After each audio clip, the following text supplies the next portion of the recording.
আসসালামু আলাইকুম, welcome back to my channel. আশা করি সবাই ভালো আছেন। আবারও একটি নতুন রেসিপি আপনাদের মাঝে শেয়ার করব।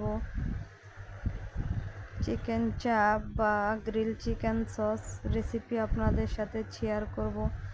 যারা গ্রিল চিকেন সস বাড়িতে তৈরি করতে চান তারা অবশ্যই আমার টিপস ফলো করবেন, তাহলে পারফেক্ট রেস্টুরেন্টের মতো আপনাদের গ্রিল চিকেন সস ঘরে তৈরি করে নিতে পারেন। গ্রিল চিকেন সস তৈরি করার জন্য আমি একটি ব্লেন্ডার নিয়েছি। ব্লেন্ডারে আমি সিদ্ধ করা ডিম দিয়েছি। আপনারা চাইলে কাঁচা ডিমও ব্যবহার করতে পারেন। আমি এখানে সিদ্ধ ডিম ইউজ করেছি। এখানে 1 কাপ পরিমাণ দিয়ে দিব গুঁড়া দুধ, দিয়ে দিব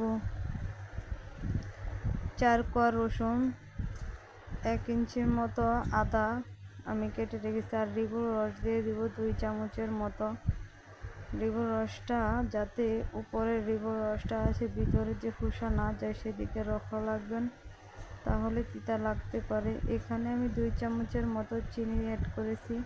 গ্রিল চিকেন সস তৈরি করার জন্য যেসব উপকরণ লাগে আমি সব কিছুই অ্যাড করেছি। এখানে আমি দিয়ে দিব 1 চামচ ভর্তি করে সাদা গোলমরিচ পাউডার, আর এখানে আমি দিয়ে দিব রান্নার রেগুলার তেল, দিয়ে দিব এখানে 1 কাপ পরিমাণ।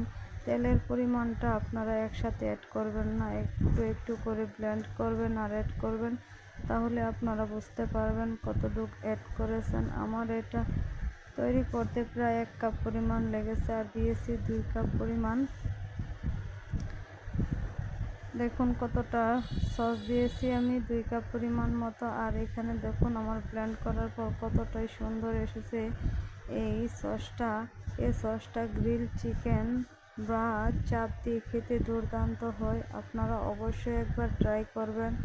আশা করি যদি আমার ভিডিওটা ভালো লাগে অবশ্যই সাবস্ক্রাইব করে পাশে থাকবেন। এই পর্যন্ত সবাই ভালো থাকবেন। আল্লাহ।